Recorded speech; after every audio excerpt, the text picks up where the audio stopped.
Alright, so what we're looking at here today is a couple of John Deere snow throwers. These are commonly referred to as the 37 or the 37A. This one, the ID tag actually says right on here 37A. This other one over here doesn't say 37, but it's pretty much the same thing. Another thing I want to point out on these units is if you should happen to hit something, over here is the shear bolt or shear pin. That's the only one that I know of that's on these units, and if you should happen to break that, these right here are extra shear pins. So I'm going to guess that because the paint is so untouched on these, that at least since the last time this thing got painted, not by me, that those shear pins were not used. This unit over here, we've got only one shear pin, so same thing, shear pin is down there.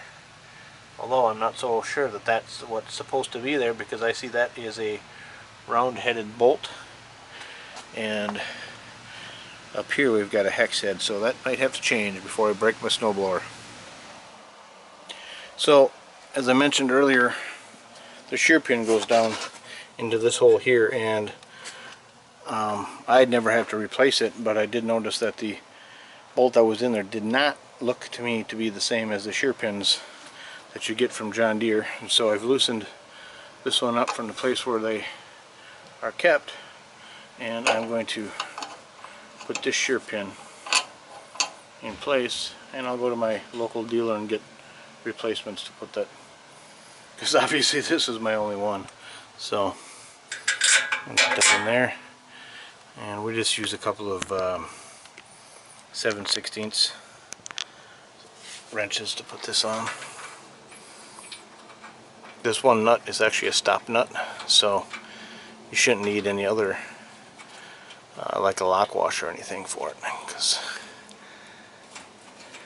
you won't have to be digging in the snow for that if you ever need to replace it.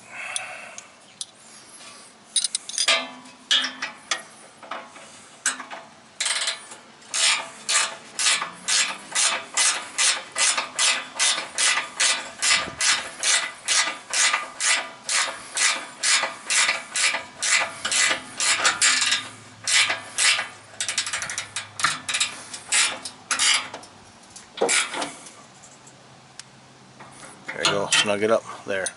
Now I feel better that the proper shear pin is where it needs to be.